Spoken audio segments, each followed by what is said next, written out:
Army chief का ये कहना कि दुनिया की कोई ताकत इस मुल्क को तरक्की से नहीं रोक सकती, कितना बड़ा कदम देख रहे हैं आप ये? देखिए जी, पहले तो शुक्रिया बहुत बहुत। आपके पास इसके अलावा चारे नहीं है। 75 साल से सब्ज इनकलाब ने और सनती इनकलाब ने इकट्ठे चलना था।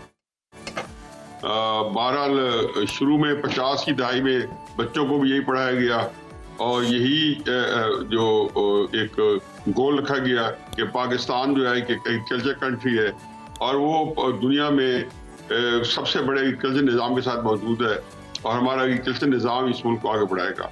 ये बहुत शद्द मत के साथ पढ़ाया गया। अच्छा, उसके अंदर दो चीज़ें थी कि पाकिस्तान को शुरू से ही टेक्नोलॉजी से महरूम रखा जाता था जी। और उसकी कई वजूहात थी, वो एक और कहानी है पूरी। तो आज हम खड़े हैं तो ना तो हम सब्ज इनकलाब आ सका, ना ज़राई इनकलाब आ सका, ना सनदी इनकलाब आ सका जी। और कभी हम समझते हैं कि मसले का हल क्राइसिस यहाँ पे है, कभी समझते हैं क्राइसिस यहाँ पे है। एक कंफ्यूजन है। बड़े 50s और 60s में हमने बहुत बड़े बड़े इदारे कायम किए, एग्रीकल्चर यूनिवर्सिटी फैसलाबाद और शुगर केन रिसर्च सेंटर से लेके कॉटन रिसर्च सेंटर से लेके हमारे बड़े बड़े इदारे कायम किए, उन्होंने परफॉर्म भी किया। 1990 के अंदर आपकी जो कॉटन प्रोडक्शन थी दुनिया की तीसरी बड़ी प्रोडक्शन थी, रूस और अपना अमेरिका और चाइना के बाद। अमेरिका उस वक्त प्रोड्यूस कर रहा था 1991 के अंदर जो प्रोडक्शन थी या 92 के अंदर, वो उन्होंने कोई 19 या 20 मिलियन बेल्स दी। चाइना ने कोई 18 मिलियन, हमारी कुछ 14 साढ़े 14 मिलियन बेल्स थी। हमारे पास भारत था जिसकी 11 मिलियन थी। अब हमारी वो जो 14 साढ़े 14 मिलियन बेल्स हैं वो 2 साल पहले मैं देख रहा था, मेरा इतना फिगर में टेस्ट ज्यादा उस तरफ नहीं रहा, वो देख रहा था कि वो 5.5 मिलियन बेल्स पे आ गई है। अमेरिका 50 से टॉप किया है, रशिया चाइना 50 टॉप किया है, इंडिया 30-40 टॉप चुका होगा और हम कहाँ खड़े हैं। इसी तरीके से गन्ने की जो रिकवरी है, फिर शुगर मिले बेहंगम तरीके से लगा दी। ये नहीं पता कि जी उसके अंदर आप वैल्यू ऐड नहीं कर सकते। कोई ऐसा काम नहीं किया गया जिसमें कोई वैल्यू एडिशन हो। पाम ऑयल हमारे यहाँ इतनी कंजम्पशन थी, हम मेरा ख्याल इस वक्त 4-5 अरब डॉलर का जो पाम ऑयल जो है या उसके रिलेटेड प्रोडक्ट जो इम्पोर्ट करते हैं, ये खाने के लिए सिर्फ ईडेबल। अब हमारे यहाँ देख लें कि क्या काम हुए। कभी शुरू पता चला कि हम सनफ्लावर उगाएंगे, इसम करेंगे, वो हेल्दी भी है, सनफ्लावर ऑयल फलां करेंगे, हम कनोला बीजेंगे, फलां करेंगे। तो आई होप कि इसके अंदर एक और जो फल हुई है, इसके पीछे एक और साइंस है। ये बुनियादी तौर पे अब इस वक्त दोबारा से रिविजिट किया गया पिछले 8-10 महीनों के अंदर, ख़ुसूसन जनरल मुनीर साहब के आने के बाद, आसिम मुनीर साहब के आने के बाद, और उससे पहले भी ये थोड़ा सा रिविजिट हुआ है ये जब हुकूमत आई है कि स्पेस कहाँ पे है। तो इनको मालूम हुआ कि अगर कोई फॉरेन इन्वेस्टमेंट आ सकती है तो हर एक को इंडस्ट्री लगवाते हैं तो उनको नुकसान हो रहा है, किसी ने बिजली के कारखाने लगाए तो चोरी हो रही है। हर मुल्क जो है यहाँ जख्म खुर्दा है पाकिस्तान में इन्वेस्टमेंट करके, किसी जगह इन्वेस्टमेंट की है वो फंस के रहेगी। रिको डिक्लेयर की है। अब ये कहा गया है कि इनको जमीनें दे दी जाए और उनकी खसूस अरब कंट्रीज के अंदर 40-50 अरब डॉलर्स की जो फूड इम्पोर्ट्स हैं। आपको इस वक्त इन्वेस्टमेंट हमारी तो ख्वाहिश ये है, हुकूमतों की भी और सबकी, हमारे जो पॉलिसी ख्वाहिश है वो तो यही होनी चाहिए, यही है कि जो बंदा यहाँ इन्वेस्टमेंट करे वो वहां से अपनी जो प्रोडक्ट्स ही वो अपने मुल्क लेके जाए ताकि हमें डॉलर्स ना भेजा। तो ये कोई बुरी चीज नहीं है, अल्लाह करे कि ये हो जाए। लेकिन इसके पीछे हकीकत है ना, मुझे याद पड़ता है कि कज़ाफी ने एक पूरा इनकलाब ले आया था दुनिया की पता नहीं कितने, उनके तो मेरे पास कभी ये डिग आउट करूँ कितने, डेफिनेटली उस वक्त भी आज से 20-25 साल पहले कोई 20-25 मेरा ख्याल है मोर देन 100-200 बिलियन डॉलर का प्रोजेक्ट एक मैन मेड नहर बनाई थी।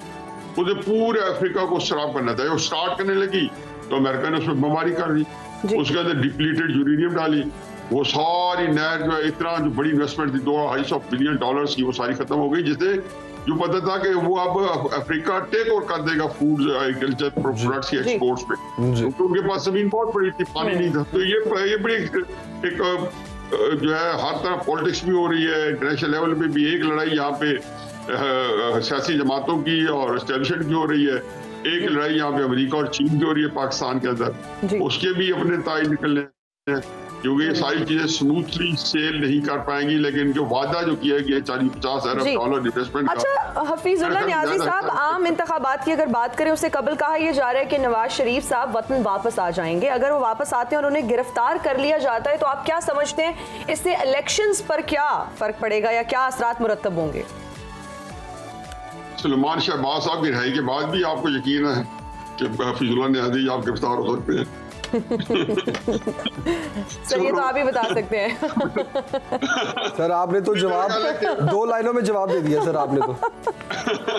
मेरा ख्याल में अब गिरफ्तारी की नहीं होगी, अब गिरफ्तारी तरीके इंसाफ की हो रही है और इंशाल्लाह होती रहेगी और होनी चाहिए, कि उन्होंने ये रास्ता खुद दिखाया था। अच्छा सियासी सूरत हाल क्या देख रहे हैं हुकूमत करने का? जी सही सियासी सूरत हाल मेरे ख्याल में कंफ्यूजन है, बहुत ज्यादा कंफ्यूजन है। मैं आई डोंट थिंक हम किसी जो है सही रास्ते पे जा रहे हैं।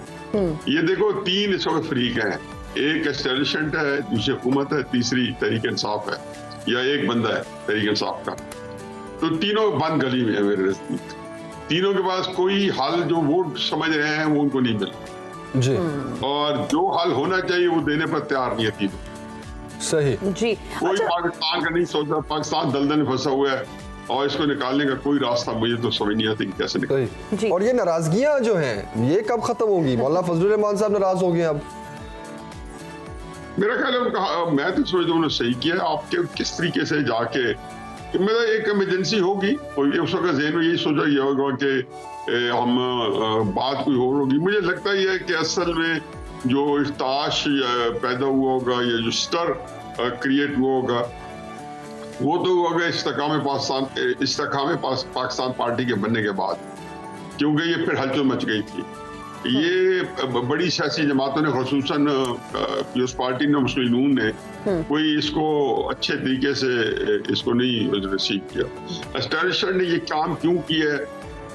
मेरे नज़दीक तो शायद उन्होंने इनके लिए बुरा ना सोचो, लेकिन एक चीज जो इनको ये सच मानने पर तैयार नहीं है, और एस्टेब्लिशमेंट ये सच मान चुकी है कि ये हुकूमत जो है ये पाकिस्तान की तारीखी गैर मकबूल तरीन हुकूमत है। तो चुनाचे वो ये समझते होंगे बैगेज है आगे, चूंकि इलेक्शन के अंदर तरीके इंसाफ होना नहीं है, सीट्स की बंदा बांट होनी है, अपने अपने तरीके से हारे को अपनी उनकी मर्जी की सीट्स मिल जानी है। तो उन्होंने सोचा कि एक पार्टी और आ जाए। लोग समझ रहे हैं कि शायद वो कोई मुस्बित रोल अदा करेगी, मैं समझता हूँ कि नहीं, वो नेगेटिव रोल के लिए है कि कुछ गालियों का हिस्सा जो है वो थोड़ा सा उसमें से तकसीम आ जाएगी, कि ज्यादा लोग जो तहरीक इंसाफ के जो लोग हैं वो उनको ज्यादा बुरा भला कहेंगे, जो बनिस्बत क्या, चलो उनको भी बुरा भला कहेंगे। सही। तो चुनाचे सिलसिले का यही ख्याल है कि थोड़ा सा प्रेशर जो है हुकूमत बैठे, ताकि इन्होंने आगे फिर हुकूमत करनी है जी। तो सिर्फ ये ना हो कि जैसे एक ही चीज टारगेट हुई है, इनके मुकाबले में एक पार्टी खड़ी की जाए, भले से राजा रियाज टाइप क्यों ना हो, तो उसके अंदर ही जो है एक ऐसा निजाम चलाया जाए जिससे तो जो बढ़ सके। मेरा तो ये अपना जाती है, और इसीलिए दुबई में इकट्ठे हुए हैं कि जरदारी साहब यहाँ पे आ गए थे बेचारे, उनका ख्याल था कि लोग टूट के आएंगे और हम इकट्ठे करेंगे। दूसरी तरफ नवाज शरीफ साहब ने भी अपने वर्किंग आवर्स बढ़ा दिए थे लंदन में, और लोग जा जाके मिल रहे थे, जहांगीर साहब भी, ओन चौधरी साहब भी, अली खान साहब भी।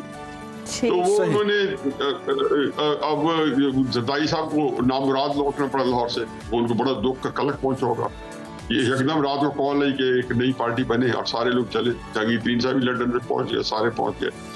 तो इसको मेरा ख्याल है इनको जो है ना सबसे बड़ा यही होगा। दूसरा निगरान वजीर आजम के बारे में सोचा गया होगा, लेकिन फजलुर रहमान साहब को इनकॉर्पोरेट कर लेना चाहिए था। हर वक्त बाखबर रहना वक्त का तकाजा है, बर वक्त बाखबर रखना हमारा फरीजा है।